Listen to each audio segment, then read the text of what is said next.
lagi bahagia ataupun merasa senang, dan akhirnya terlalu nyaman, sehingga secara tidak sadar merelakan beberapa tugas yang penting. This is Harry with Don't Let Pressure Make You Procrastinate.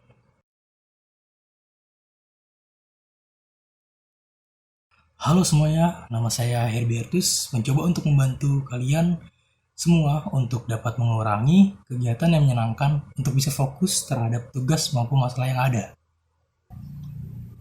Setuju gak sih kalau kesenangan itu membuat dirimu bahagia? Ya kan? Nah, banyak orang mengatakan bahwa kebahagiaan itu sederhana. Dan saking sederhananya sampai-sampai mudah untuk didapati atau ditemukan. Contoh sederhananya ialah ketika kalian bangun tidur, lalu hal kedua yang dilakukan itu pasti kebanyakan orang mengecek gawai atau gadget yang dimilikinya. Kemudian update berita hari ini atau informasi apa saja yang ada di media sosial.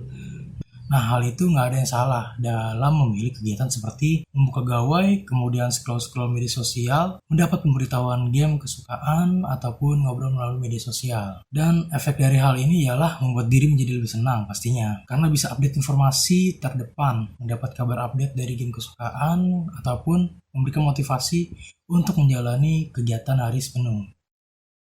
Ya, seperti yang kalian ketahui bahwa gadget mempunyai banyak fungsi, memberikan dampak yang begitu besar terhadap kehidupan manusia. Banyak kalangan yang pasti sudah memiliki gadget, dari kalangan remaja, seseorang kerja, bahkan balita yang diberikan oleh orang tua untuk hiburan, si balita. Dan hal tersebut tidak terlepas dari dampak positif maupun negatifnya. Dampak positif dan negatif tersebut antara lain ialah perkembangan imajinasi, melihat gambar kemudian menggambarkannya sesuai imajinasi yang melatih daya pikir tanpa dibatasi oleh kenyataan. Yang kedua, melatih kecerdasan. Dalam hal ini, seseorang dapat terbiasa dengan tulisan, angka, gambar yang membantu melatih proses belajar. Kemudian yang ketiga, meningkatkan rasa percaya diri. Saat seseorang memenangkan suatu permainan, akan termotivasi untuk menyelesaikan permainan.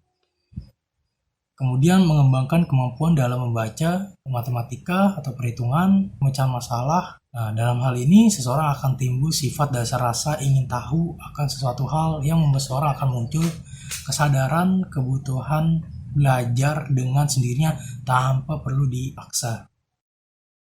Kemudian dampak negatif. Penurunan konsentrasi saat belajar.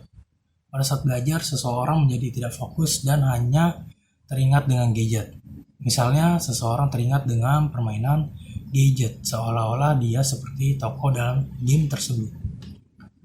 Yang kedua itu malas menulis dan membaca.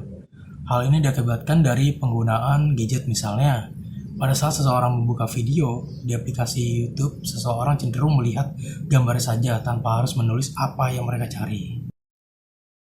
Kemudian kecanduan ya pastinya, ya kan.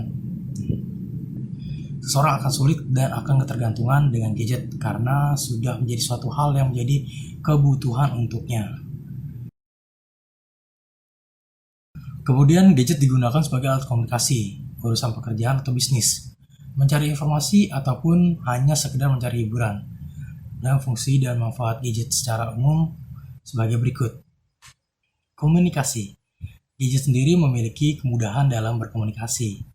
Komunikasi semakin mudah, cepat, praktis, dan lebih efisien dengan menggunakan smartphone.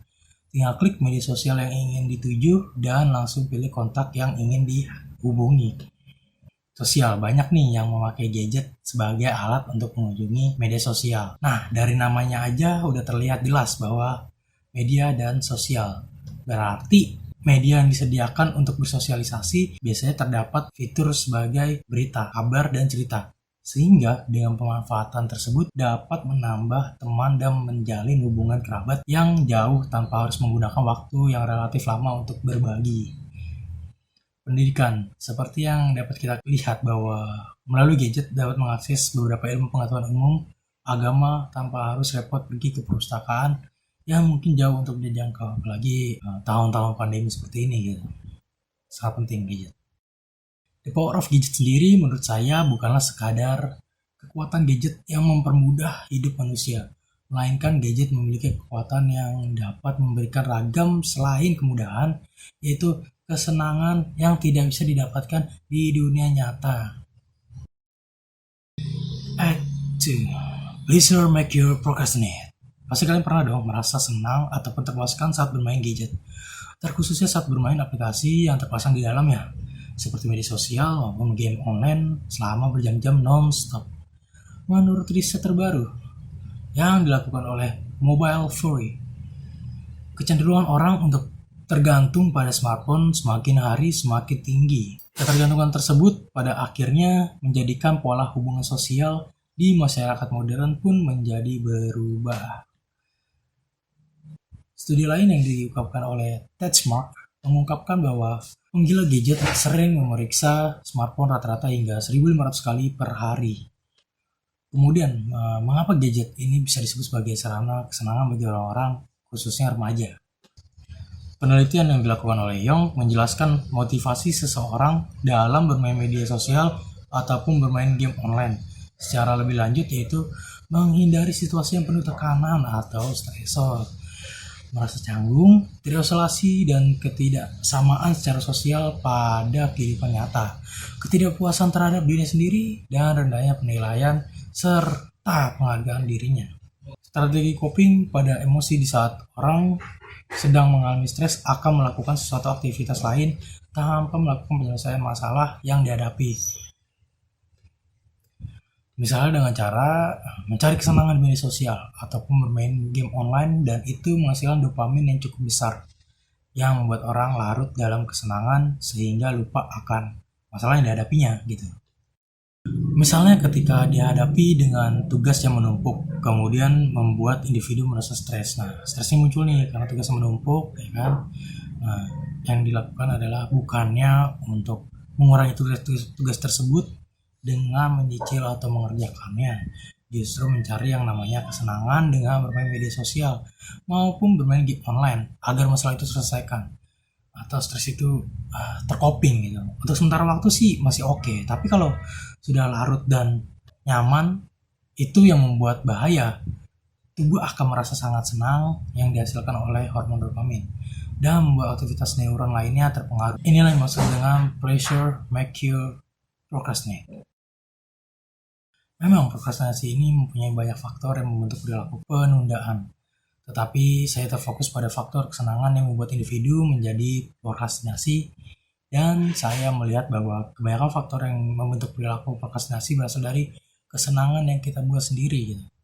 Contoh, ketika lagi mau mengerjakan tugas, terus tiba-tiba kita terpikir nih buat naikin mood, seperti bermain media sosial atau game online terlebih dahulu. Kemudian secara tidak sadar, kesenangan yang ditimbulkan justru membalikkan mood yang tadinya kita cari menjadi keasikan karena terlalu seru dalam bermain. Saking seru saat bermain sampai lupa nih jika ada tugas yang harus dikerjakan, dan pengerjaannya tadinya sudah berjanji jangan sampai larut malam, ya ujung-ujungnya sampai larut malam juga gitu. Dan ketika mau dikerjakan, kan udah larut malam nih, udah dikerjakan, yang ada udah burn out gitu, atau berpikir untuk